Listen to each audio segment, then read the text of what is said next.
Audio Jungle.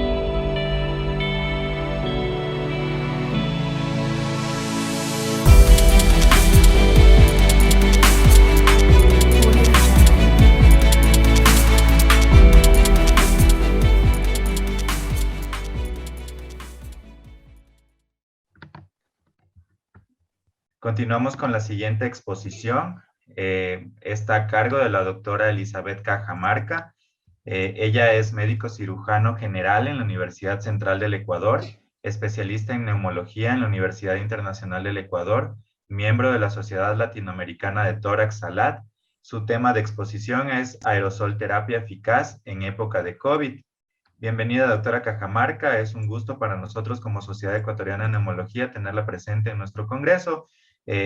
Adelante, es suyo el espacio. Buenas tardes con todos. Agradezco a la Sociedad Ecuatoriana de Neumología por la invitación para la exposición del actual tema. Bueno, vamos a empezar. Buenas noches, buenas tardes, mejor dicho. Primero, sí, se me escucha, ¿no? Sí, doctor Mafla. Buenas tardes. Doctor Mafla, buenas tardes. Primero, agradecer a la Sociedad de Neumología y en especial a mi querido amigo Eduardo Castro por haber tenido la deferencia de invitarme a participar en este congreso. La charla mía se va a dividir en 4 partes, digamos.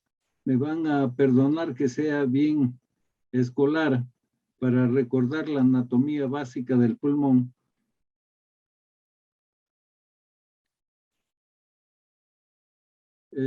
Segundo, hablar de los patrones tomográficos de enfermedades intersticiales. Tercero, hacer referencia a lo que realmente es motivo de esta reunión, que es la fibrosis pulmonar idiopática. Y cuarto, presentar unos casitos que son, creo, del interés para mí y para ustedes.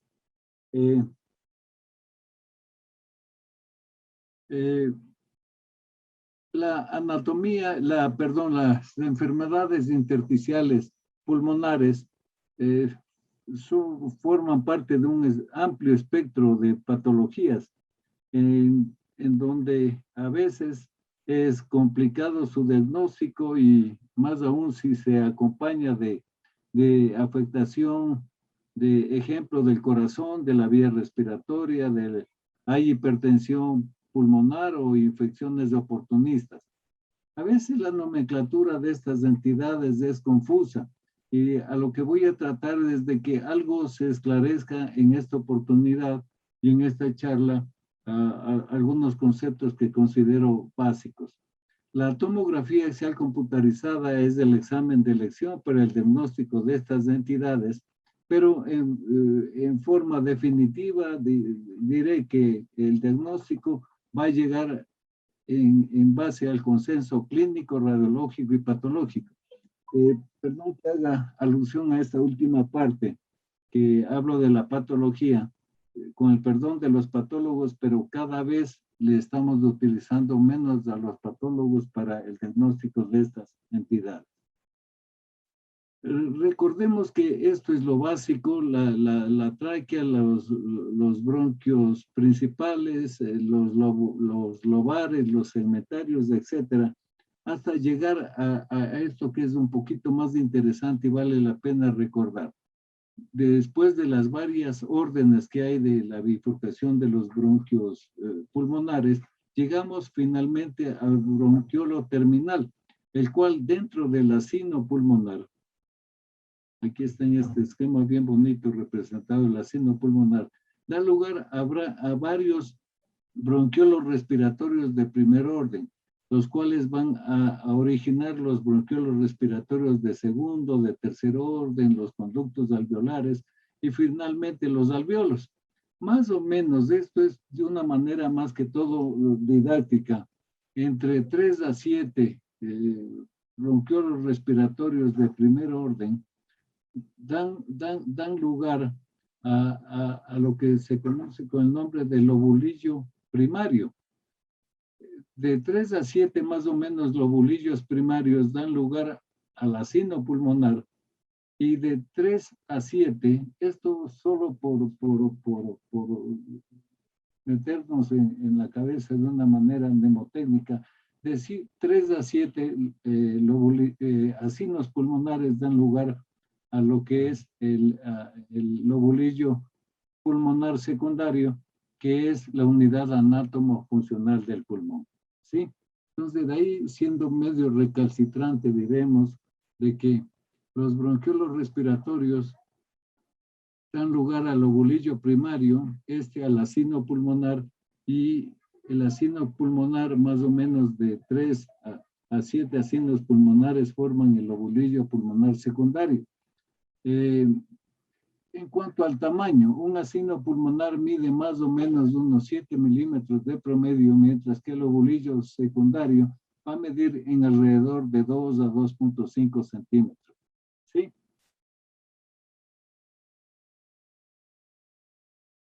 Ya vi, se me bloqueó. Ya, aquí estamos haciendo una representación esquemática de lo que es el lobulillo pulmonar secundario, recordando de que la arteriola pulmonar se acompaña siempre de la vía respiratoria y termina, digamos, en el ejemplo dentro en el centro del lobulillo pulmonar secundario. Esto en cuanto a referencia de lo que es el espacio aéreo. ¿Qué es el intersticio pulmonar? El intersticio pulmonar se divide en el intersticio axial, subpleural, que da lugar a los septos interlobulillares, como tocaré dentro de poco, que es lo que contiene, y el intersticio intralobulillar. Axial, subpleural e intralobulillar. Aquí este esquema bien bonito en donde se representa lo que es el intersticio axial, que es el tejido conectivo que rodea la trama broncovascular y termina dentro del lobulillo secundario en lo que es la arteriola y el bronquiolo terminal, ¿de acuerdo? El intersticio subpleural es aquel tejido conectivo que está adyacente a la pleura visceral y se insinúa entre los lobulillos secundarios, formando los septos interlobulillares, que contienen básicamente una venulita y ante todo el linfático pulmonar, ¿de acuerdo? Entonces, y el intersticio intralobulillar es el que va a estar ese tenue tejido conectivo que está dentro del lobulillo secundario, rodeando, ejemplo, a los vías respiratorias ya finales, bronquiolos respiratorios, conductos alveolares, alveolos y etcétera. Aquí un esquema igual de lo que representa el lobulillo secundario con el linfático que rodea el lobulillo, que representa al intersticio subpleural, los septos interlobulillares, etc. Las llamadas, cuando se ven en las radiografías o en la tomografía, las llamadas líneas de Kerley.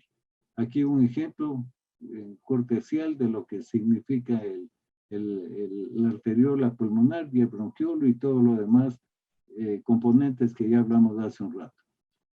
Eventualmente, en ocasiones, en una tomografía axial de alta resolución, podemos ver los septos interlobulillares. Esto no necesariamente significa que haya algún estado patológico. Se los puede ver ocasionalmente como variante de normalidad. La segunda parte a la que quiero hacer referencia son los patrones de imagen cuando hay patología o sospechamos de la patología intersticial pulmonar.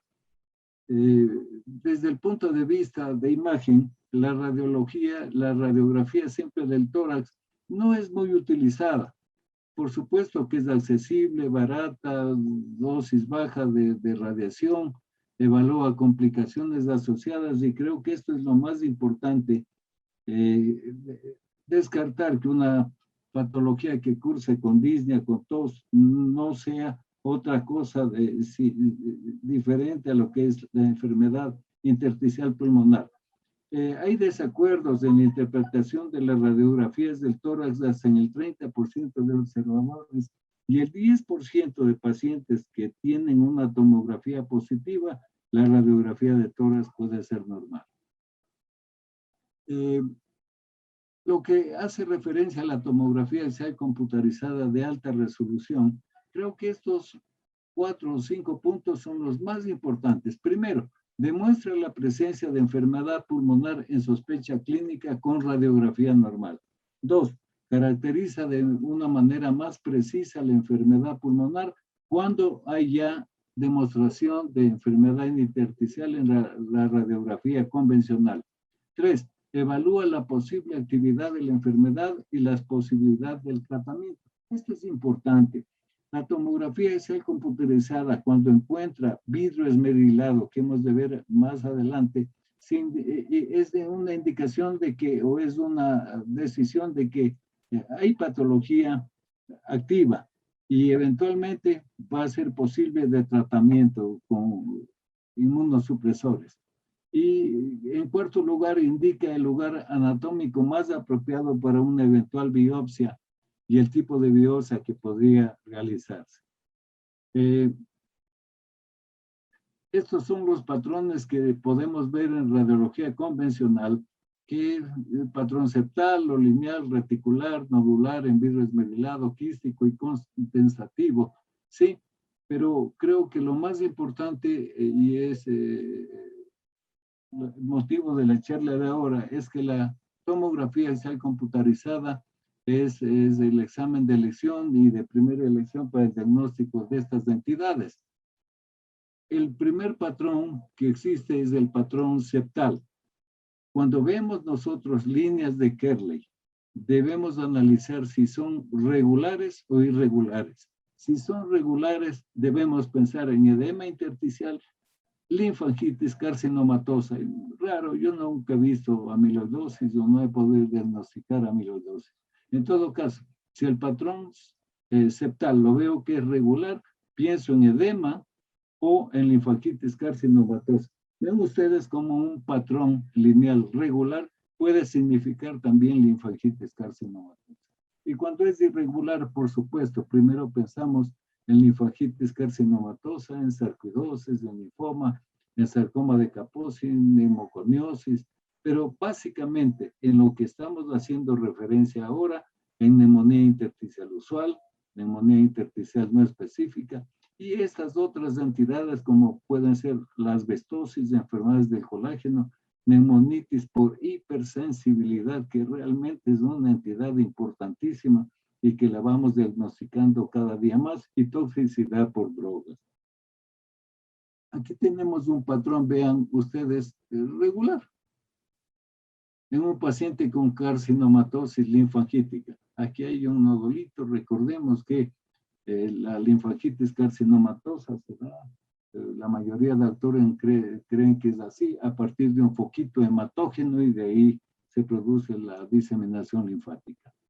En este caso, igual de otro paciente con CA de mama y con diseminación linfática, vean ustedes que el patrón es regular, sin embargo, se trataba de una carcinomatosis linfangítica. Este de acá, que es un poquito más complicada, se asocia a un patrón septal irregular y múltiples micronódulos en el caso de un paciente con sarcoidosis pulmonar.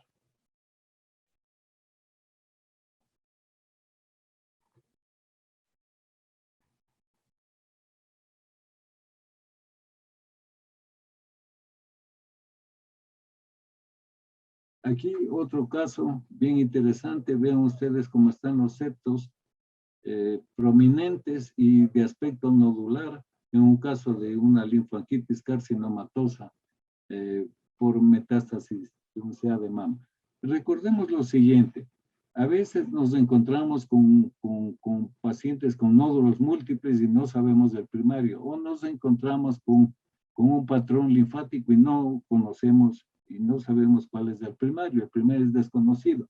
Lo interesante de aquí radica en que a veces el patrón linfático puede verse en forma unilateral, no necesariamente en ambos campos pulmonares, y a veces puede ser focal, como en este caso, en una paciente con carcinoma de mama. Noten que son los septos irregulares con nódulos aquí, ¿ya? Y puede ser focal. Cuando tengamos un paciente con un primario desconocido, pero tiene un aspecto de diseminación linfática y una linfangitis carcinomatosa, pensemos si es que es hombre el paciente, usualmente el primario desconocido está en el cuello y en los senos de la cara. Y si es que es mujer, busquémosle en la pelvis, cervix y por ahí puede estar la cosa, si es que desconocemos del primario. Igual acá, otro paciente con una sarcoidosis, perdón que les presente dos, en lo raro de que hay en nuestro país, pues otra sarcoidosis pulmonar, con nódulos, con septos encruzados, irregulares, etc. El patrón reticular hace referencia básicamente a la afectación del lobulillo pulmonar. Si es que vemos este patrón reticular es que está implicado, está comprometido el lobulillo pulmonar. Y las causas más frecuentes de este patrón reticular que vamos a ver a continuación son la neumonía intersticial usual, la fibrosis pulmonar idiopática, que prácticamente, según muchos autores, es la misma cosa que la neumonía intersticial usual, o es básico de que el paciente con fibrosis pulmonar idiopática tenga el patrón de neumonía intersticial usual.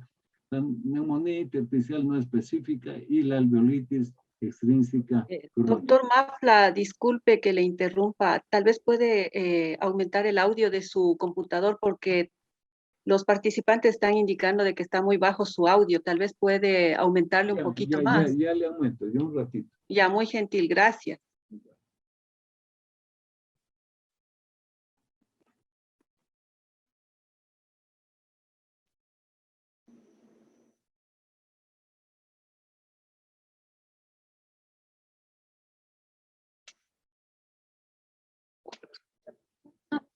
Aló, ahí se me escucha mejor. Sí, ahí sí, doctor, muy gentil, gracias. Continúe, por favor. Ya, perfecto. Ven, en este caso, por ejemplo, tenemos un infiltrado reticular como una red a nivel subpleural que nos está indicando que el compromiso es del intersticio intralobulillar, ¿sí? Y este patrón es típico de la neumonía intersticial usual, ¿de acuerdo? El patrón nodular hace referencia, en cambio, cuando pueden haber nódulos mayores o menores de 1 milímetro. Y el patrón miliar lo vamos a encontrar en varias entidades, en el 60% de los casos debido a una tuberculosis pulmonar, pero puede ser micosis, sarcoidosis, silicosis, eritrocitosis de células de Langerhans, e inclusive metástasis, en especial de un carcinoma tiroideo, de un medular de tiroides. Aquí tenemos, vean ustedes, esta representación bien bonita de cómo debemos localizar a los nódulos intrapulmonares. Si afectan el intersticio subpleural, o es perilinfática, o están dentro del lobulillo pulmonar, o están de una manera anárquica, aleatoria, distribuidos tanto en el intersticio intralobulillar, septal o pericisural. ¿Ya? En todo caso, estas son las causas más frecuentes cuando encontramos un patrón nodular. Perilinfático con las causas más usuales, como son linfangitis carcinomatosa, una sarcoma de Kaposi, un linfoma, una sarcoidosis, una silicosis. Si es que el patrón si es que los nódulos son de distribución centrilobulillar, vamos a tener como causa principal la infección por tuberculosis, neumonías por hipersensibilidad, bronquiolitis y carcinoma, inclusive carcinoma bronquiolo-alveolar. Si es que la distribución es aleatoria, pensar siempre primero en el 60% de los casos que eso debe ser una tuberculosis y pensar luego en una metástasis, sin descartar otras causas que son raras de esta presentación. Vean, este caso es bien interesante y les cuento así. Vean ustedes que hay un patrón de fondo en vidrio esmerilado y hay un montón de micronódulos chiquitos, también llamados en vidrio esmerilado. Este paciente joven de 32 años de edad había estado ya con 2 ingresos anteriores, con dificultad respiratoria y todo. Y claro, pensábamos en que podía haber un HIV y pensamos en todo, pero le investigamos también la posibilidad de que sea una neumonitis por hipersensibilidad. Y el paciente, dentro de su hábitat normal, dentro de su dormitorio inclusive, criaba palomas. Y cuando le dijimos que probablemente la patología de él se debe a una neumonitis por hipersensibilidad, él dijo, no, yo prefiero morirme, pero yo no les abandono a mis palomas. Pero en todo caso, esta imagen de la izquierda y esta es la imagen de la derecha es 4 días después de haber suspendido el contacto con sus palomas y haber recibido una dosis de corticosteroides. Vean, la mejoría es evidente. Igual aquí en un estudio ampliado, esto fue 4 días antes y esto después, 4 días después de haber suspendido el contacto con sus palomitas y haber comenzado el uso de corticosteroides. Acá tenemos otra neumonitis por hipersensibilidad. Perdón por la diapositiva, es un poquito vieja, no es de alta resolución, pero en todo caso nos evidencia un montón de nódulos chiquitos mal definidos, en otro caso de neumonitis por hipersensibilidad. Este caso es diferente, tenemos un montón de micronódulos dispersos en ambos campos pulmonares en un paciente con HIV positivo. Esta es una tuberculosis miliar usual, de las que vemos con alguna frecuencia, en especial en hospitales públicos, y solo para diagnóstico diferencial. Diferenciar lo que son nódulos intrapulmonares, aleatorios, intralobulares, de lo que es nódulos dentro de la vía respiratoria periférica, como en este caso bien bonito de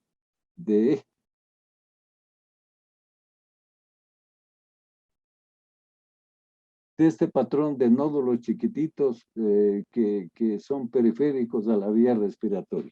Muy bien. El patrón en vidrio esmerilado, este es una transparencia bien bonita. Este es una representación esquemática de lo que es lo normal. Cuando el intersticio pulmonar comienza a adquirir cierta densidad, hace signo de la silueta con las estructuras que están adyacentes. Ejemplo, las vías respiratorias, se pierde la pared de los bronquios y persiste y luego si es que se incrementa la densidad de este tenue intersticio intralobular, solo quedan las estructuras vasculares. Entonces, lo que voy es que cuando tengamos una opacidad pulmonar tenue, pero es visible los vasos sanguíneos, debemos pensar que se trata de un vidrio esmerilado. ¿De acuerdo? Este patrón en vidrio esmerilado, que se manifiesta, por supuesto, con aumento de la densidad del pulmón, usualmente de distribución geográfica, pero no borra las estructuras vasculares, por los que les anoté hace un momento. ¿Qué indica? Este patrón en vidrio esmerilado es importante porque nos indica que la enfermedad está activa y va a ser potencialmente curable con inmunosupresores. El patrón en vidrio empedrado, cuando se asocia a un patrón septal, a un patrón linfático subpleural, se conoce con el nombre de Crazy Paven y fue descrito, aquí tenemos un ejemplo de lo que es esta entidad en vidrio esmerilado con los septos, un patrón reticular y septal asociado. Fue descrita inicialmente en la proteinosis alveolar, pero también se ha encontrado en la neumonía lipoide exógena, en la hemorragia pulmonar, en el daño alveolar difuso, en la infectación por neumocitis carine, y claro, en lo que respecta a nosotros, a la charla de hoy día, neumonía intersticial idiopática, neumonitis eosinofílica aguda y pulmón eosinófilo. En todo caso, estas son varias de las causas que conocemos de este patrón. Aquí tenemos un caso bien interesante de de un paciente con estreñimiento crónico y el uso de aceites minerales. Él aspiraba el aceite mineral y fíjense ustedes, ¿qué le ocasionó? Una neumonía lipoidea crónica, ¿sí? Con afectación de ambos lóbulos inferiores. Caso raro, exclusivo, pero bueno, ahí le entramos. El patrón quístico. Cuando encontramos nosotros quistes en el pulmón, debemos analizar si son mayores de 10 milímetros o menores de 10 milímetros. Si son menores de 10 milímetros, ver su localización. Si son a nivel subpleural, pensamos en fibrosis pulmonar idiopática, es decir, en una neumonía intersticial usual. Si son centrales, debemos pensar básicamente en estas dos entidades. En histiocytosis de células de Langerhans y en linfangioliomiomatosisis pulmonar. Neumonía intersticial no específica también puede ingresar con el patrón quístico, ¿no? Y si son mayores de 10 milímetros, pensar en neumonía intersticial linfocítica, ingesta de fármacos, neumocistis girovechis, arquidosis, asbestosis, etc. Aquí vean ustedes el diagnóstico diferencial de los quistes pulmonares. Cuando están subpleurales menos de 10 milímetros, pensamos que se trata de un panal de abejas. Si es que estas cavidades aéreas se ven dilatadas, pensamos en que hay fibrosis pulmonar con disminución del volumen del pulmón, lo que hace que se jalen a las vías respiratorias y se produzcan estas bronquiectasias por tracción. Pueden ser que sean quistes. ¿Cómo diferenciamos los quistes de las bronquiectasias? Las bronquiectasias invariablemente van a tener un puntito en su centro que indica que es la arteriola o la vía arterial distal acompañada del bronquio, mientras que los quistes pulmonares no van a tener ese puntito adentro. Más bien, eventualmente podríamos encontrarlo en la periferia desplazado por el crecimiento de este espacio aéreo. Aquí tenemos, ven ustedes, quistes menores de 10 milímetros de localización subpleural en lo típico llamado panal de abejas. Un momentito.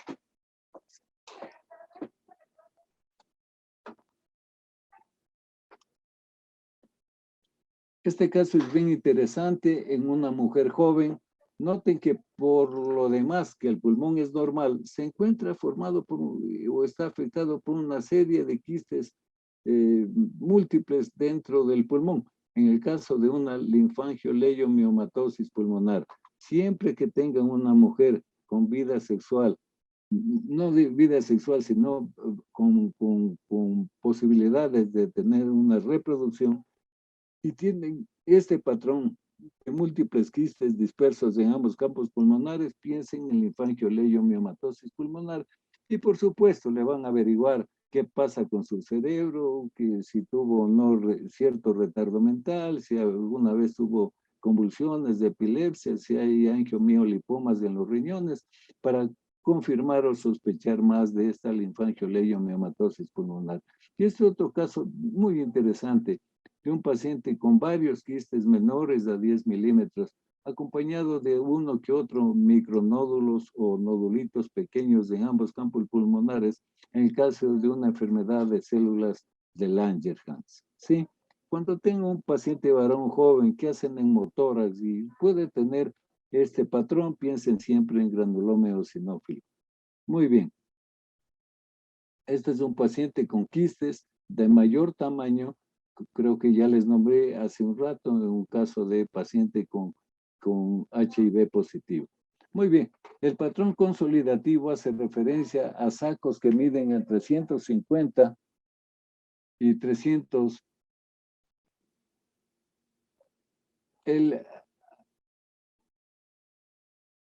A ver, este patrón, recordemos lo más importante es acá. Aquí este es un esquema sacado y bajado del Fraser, en donde se ve la vía respiratoria terminal. Para recordar simplemente que Las vías respiratorias terminales, lo que llamamos alvéolos, etcétera, están comunicados entre sí a través de los poros de Kohn. Las vías respiratorias distales a través de los canales de Langer, de Lambert, los canales de Martin, etcétera, que hacen que si existe eventualmente una enfermedad de espacio aéreo, ejemplo, una neumonía, una infección, rápidamente a través de estas comunicaciones poros de Kohn y los canales que acabé de nombrar, se diseminen hacia los alvéolos y acinos adyacentes. Entonces, una característica de la enfermedad acinar va a ser la diseminación rápida, ¿sí? Como en el ejemplo que estaba presentando, sacado del Fraser. Muy bien.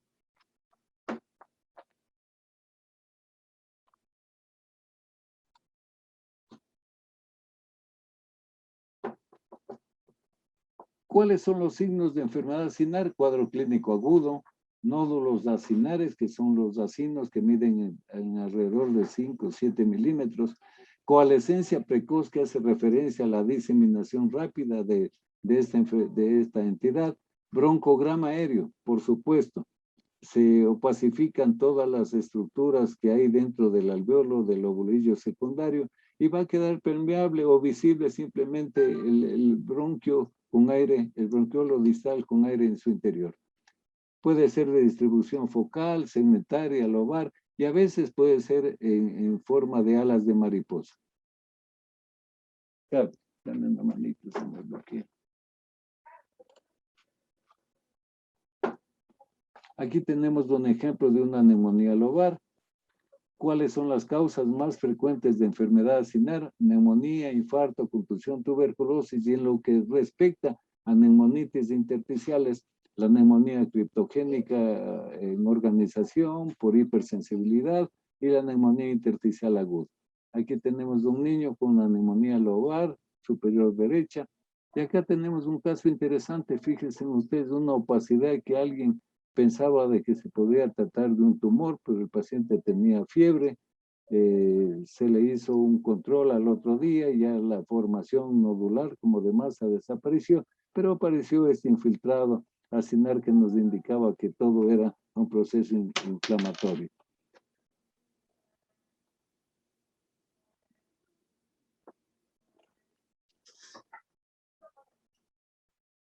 Causas de enfermedad acinar difusa, edema, neumonía, hemorragia, ¿no? Y no creo que en este caso bien bonito de un edema pulmonar. Y resalto como para los radiólogos que hacemos imagen, esta línea que a pesar del infiltrado acinar que hay paracardíaco, sin embargo se ve el corazón, no hace silueta. Este signo se llama el latido cardíaco, hace que los alvéolos adyacentes a la silueta cardiovascular vacíen un contenido usualmente de líquido y estén respetados. Por eso se llama a este signo de ver en una opacidad pulmonar bilateral línea cinética pulmonar. Bueno, no es el motivo de la causa, pero acá tenemos un caso de una neumonía en organización. Y aquí venimos ya, voy a tratar el tema básicamente que son las neumonitis intersticiales pulmonares. Y básicamente voy a hacer referencia a dos. La fibrosis pulmonar, que es motivo de la charla, y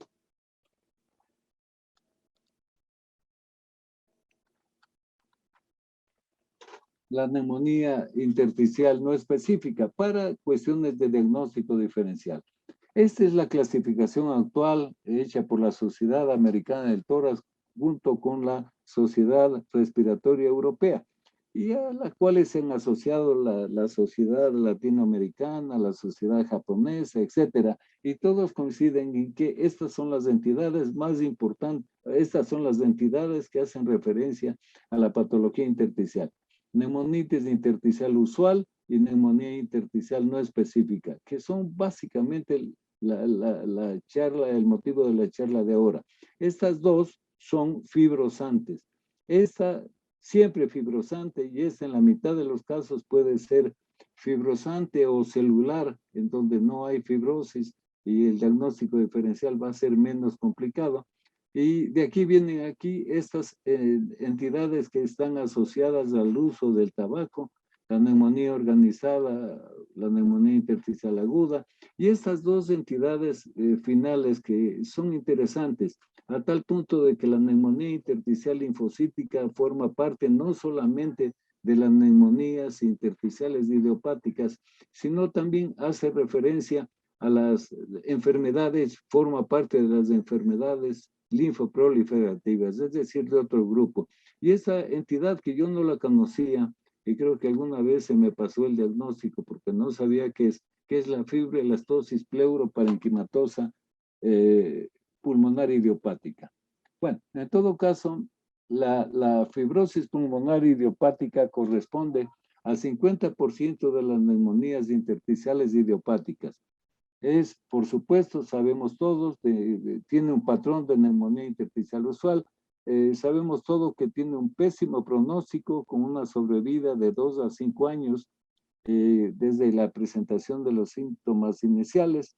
Usualmente ocurre en varones un poquito más que en mujeres mayores a 50 años de edad, con su manifestación típica de disnea, de lenta evolución y tos seca. Más frecuentemente, como ya dije hace un rato, en hombres, proporción 2 a 1. A veces hay asociación al tabaco, a veces hay asociación al haber trabajado en madera, en ciertos minerales, etcétera. Y, por supuesto, todos sabemos que no responden a esteroides y podrían ser útiles con terapia asociada, en especial en casos de exacerbaciones. ¿Cuáles son los signos del patrón de neumonía intersticial usual? Va a ser, esto es importantísimo, predominantemente basal y de localización subpleural. Va a haber reticulación, va a haber panalización con o sin bronquiectasias o bronquiolitasas de 300 y va a haber ausencia de hallazgos considerados excluyentes de un mal de un patrón de neumonía intersticial usual, como voy a hacer referencia enseguida. ¿Cuáles son los hallazgos excluyentes de un patrón de neumonía intersticial usual? De que haya predominio en campos medios o superiores. 2, que haya mucho compromiso del intersticio peribroncovascular. 3, que el vidrio esmerilado sea superior a la reticulación. 4, que hayan muchos micronódulos. 5, que hayan quistes múltiples bilaterales y distantes a las zonas de panalización, es decir, al espacio subpleural, que haya un patrón de atenuación en mosaico que comprometa 3 o más de los 5 lóbulos que tenemos en ambos campos pulmonares y que haya una consolidación segmentaria. Estos van a ser factores excluyentes de una neumonía intersticial usual.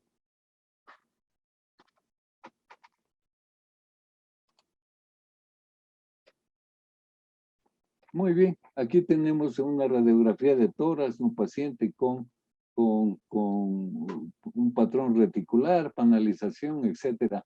Desde el punto de vista histológico van a haber focos dispersos de fibrosis. Eso yo no quisiera tocar porque le correspondería más bien, alguna vez dimos una charla en conjunto con algún amigo patólogo y creo que nos fue bien. En todo caso, la radiografía de tórax al inicio, luego de volúmenes pulmonares disminuidos con opacidad de retículos nodulares mayores en las bases, etcétera. Y lo más importante, en la tomografía vamos a encontrar compromiso del espacio subpleural con un patrón reticular, sí, a veces acompañado con microquistes, patrón en panal de abejas y bronquiectasias por tracción. Siempre esto es importante, que haya más predominio basal que apical y la histopatología, perdón, y en la tomografía vamos a ver que es un patrón irregular, heterogéneo, con áreas que alternan con fibrosis y áreas normales. Y el vidrio esmerilado va a ser en la neumonía intersticial usual casi escaso o nulo. Estos son los hallazgos histopatológicos que yo no quiero hacer referencia como les nombré hace un rato. En todo caso, Las condiciones que se asocian a un patrón de neumonía intersticial usual están enumerados aquí a continuación. Lo más importante va a ser la fibrosis pulmonar idiopática, pero puede verse también enfermedades del colágeno vascular, el uso de drogas y neumonitis por hipersensibilidad, que esto es importante porque cada día la diagnosticamos más, y las demás entidades que están a continuación. ¿Cuándo hacemos el diagnóstico que tiene el paciente un patrón en neumonía intersticial usual? Cuando hay reticulación, pueden haber o no bronquiectasias por tracción, pero lo que es importantísimo es que haya panalización. Dudas diagnósticas, cuando no hay panalización, se utiliza el término probable, porque hay reticulación, pero no panalización, con o sin bronquiectasias por tracción, y las entidades que van prácticamente a descartar que la posibilidad de que sea una neumonía intersticial usual, una fibrosis pulmonar inespecífica, y que hay que considerar otras entidades diagnósticas como las que se enumeran a continuación. ¿Cómo se define a la fibrosis pulmonar idiopática? Creo que ya tengo unos 15 minutos, si es que me permite los organizadores. Se define como una neumonía intersticial fibrosante crónica. Esto es importante, limitada exclusivamente al pulmón, de causa desconocida y que afecta generalmente a adultos varones mayores de 50 años y se asocia al patrón radiológico y o histopatológico de neumonía intersticial usual. ¿Cuáles son los signos? Por tomografía: reticulación, panalización, distorsión del parénquima, bronquiectasias en bronquiolitáceas por tracción que nos significan o que nos indican que hay pérdida de volumen del pulmón. Muy bien. El diagnóstico de fibrosis pulmonar idiopática requiere exclusión de otras causas conocidas de enfermedad pulmonar intersticial difusa que tengan un patrón de neumonía intersticial usual, ya sea en tomografía o en pacientes a quienes se le ha realizado una biopsia quirúrgica. Aquí tenemos, les vuelvo a repetir el ejemplo de hace un rato, creo que es el mismo, donde vemos una red subpleural, y esto es lo típico, lo característica de una reticulación a nivel pulmonar. Muy bien, si se asocia a lo que estamos viendo aquí, un montón de quistes de localización subpleural adyacente a la reticulación, hablamos de que hay panalización. Y básicamente, reticulación, panalización con o sin bronquiectasias, como vemos aquí, por tracción, nos indican que se trata de un patrón en neumonía intersticial usual. Vean ustedes cómo los vértices pulmonares están respetados. Muy bien. ¿Cuándo va a haber dificultad en el diagnóstico de esta entidad? Cuando se asocia a hipertensión pulmonar, cuando se asocia a enfisema, cuando se asocia a neumonía, usualmente por gérmenes o... Ya. Voy a hacer referencia un poquito a la neumonía intersticial no específica porque básicamente es la que más nos complica para hacer el diagnóstico diferencial entre estas dos entidades. Y por supuesto es importantísimo diferenciar que sea una neumonía intersticial usual porque puede ser una fibrosis pulmonar idiopática y es diferente el pronóstico que si se trata de una neumonía no específica porque eventualmente puede tener otra causa etiológica. Sí, aquí estamos hablando de lo que es una neumonía intersticial no específica. Me voy a saltar un poquito esta parte y noten ustedes que lo más importante es que usualmente, este es un ejemplo muy grosero quizás, de que esa neumonía intersticial no específica cursa con mucho vidrio esmerilado y con tendencia a ser homogéneo, a diferencia de la neumonía intersticial usual que tiende a ser heterogénea y con poco vidrio esmerilado. Yo avanzo nomás por motivos del tiempo. Este caso es bien bonito y bien interesante. Le agradezco al doctor Rossi de Argentina porque me lo cedió alguna vez, en donde vean ustedes que hay un infiltrado reticular fino en ambas bases pulmonares, la radiografía del toro es casi normal, pero fíjense ustedes este hallazgo bien bonito y bien interesante. Aire en todo el esófago, ¿de acuerdo? Aquí está la vía respiratoria, aquí está el esófago con aire. Y algo que es interesante, la reabsorción de las falanges distales de la mano, ¿sí? Una paciente con esclerodermia. Recordar siempre que cuando tenemos una enfermedad intersticial pulmonar y se asocia a una masita, peor como en este caso espiculada y todo, ha de ser un carcinoma de la cicatriz, del escarcarcinoma.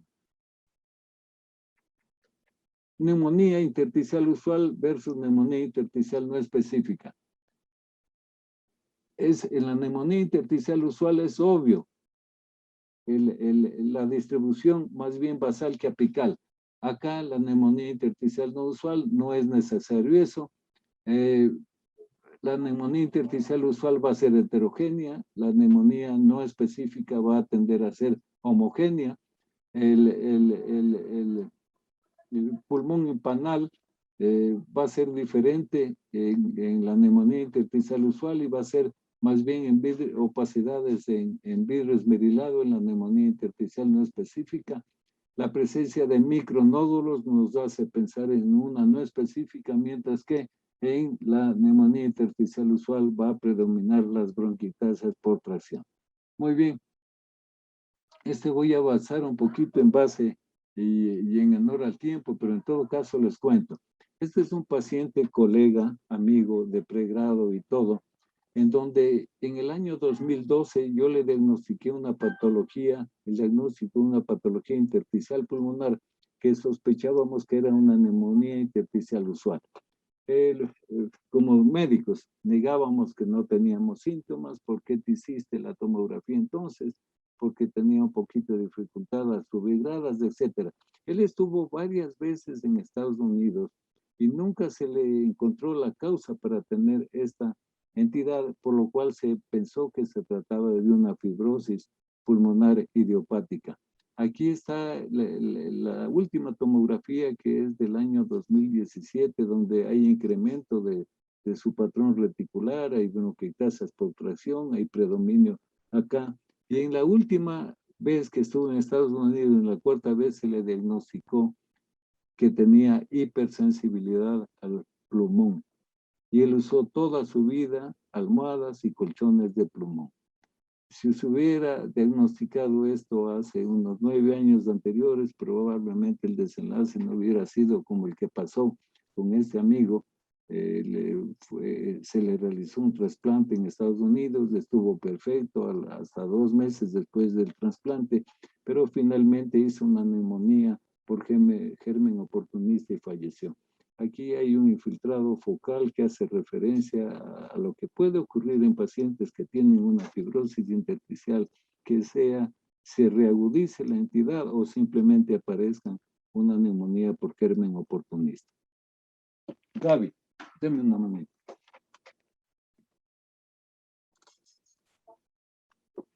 Muy bien.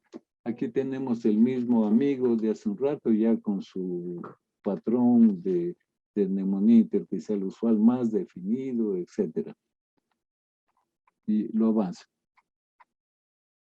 Y aquí voy a entrar a la presentación de algunos casos. Este paciente en el año 2017, paciente de 67 años, le avanzo un poquito, perdón, ya.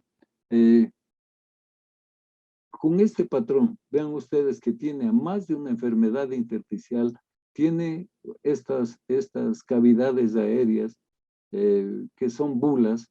Entonces, el diagnóstico en este caso no está tan complicado, pero puede ocurrir que se asocia a una enfermedad intersticial pulmonar a enfisema pulmonar, como en este caso con bulas y ampollas subpleurales. Esto nos puede complicar a veces el diagnóstico de estas entidades, ¿sí? Y nos pueden hacer a veces, porque predomina un patrón de sobredistensión pulmonar, de POP, y nos puede hacer confundir el diagnóstico de estas entidades cuando están sumadas ambas.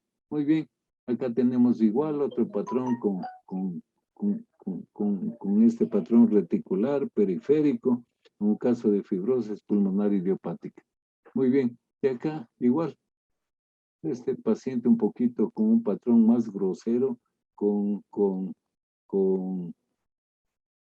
patrón empanal, con bronquiectasias por tracción y todo lo demás que podemos ver en una fibrosis pulmonar idiopática. Como en conclusión, yo diría que las neumonías intersticiales son raras, son consideradas prototipos de otras neumonías intersticiales secundarias encontradas en desórdenes más frecuentes, como puede ser la sarcoidosis pulmonar, que en nuestro medio es rara, vasculitis, enfermedad del tejido conectivo.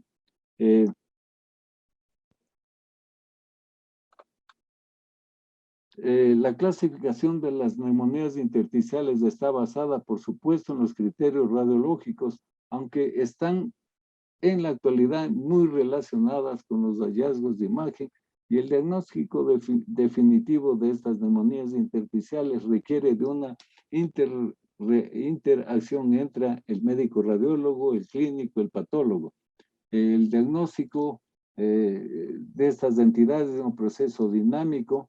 El diagnóstico preliminar debe ser siempre revisado durante la evolución de la enfermedad, y vale la pena hacer o acotar, no sé si están entre las conclusiones de aquí, que de la neumonía intersticial no específica, usualmente en la mitad de los casos, al año, 2 años, se cambia el diagnóstico por alguna otra entidad de la que estamos considerando aquí. La tomografía axial computarizada debe realizarse en todos los pacientes que se sospecha de neumonía intersticial inespecífica. Para asegurar la predicción del diagnóstico debe prestarse atención a una adecuada técnica de radiología convencional de tomografía de alta resolución. Esto es básico, que el radiólogo esté pegado al tomógrafo con el tecnólogo para hacer de una manera más adecuada un diagnóstico más preciso.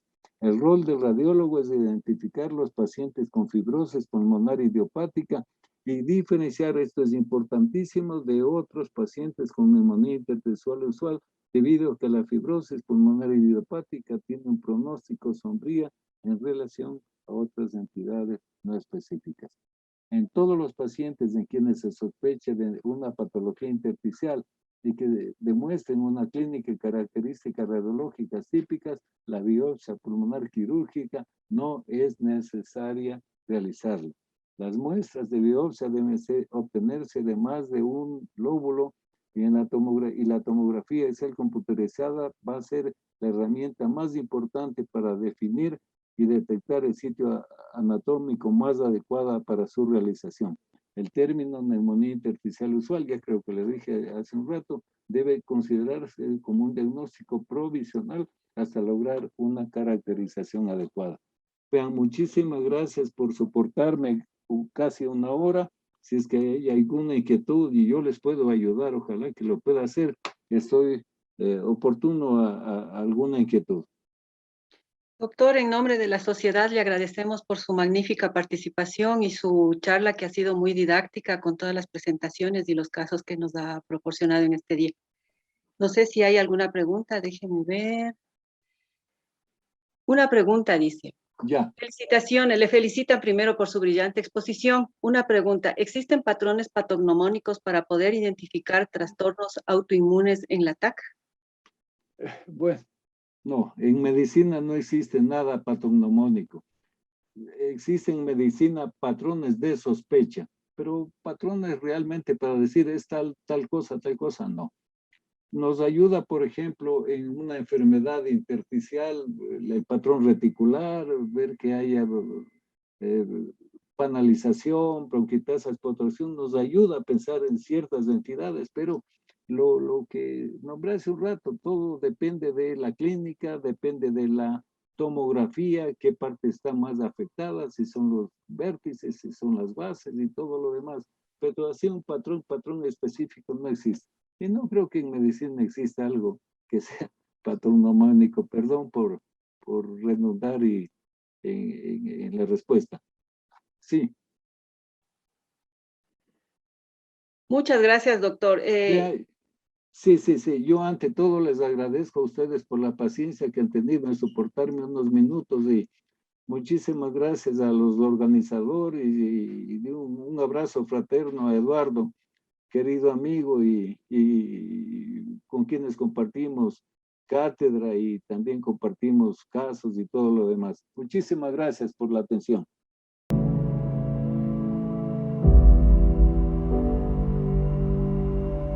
Audio Jungle.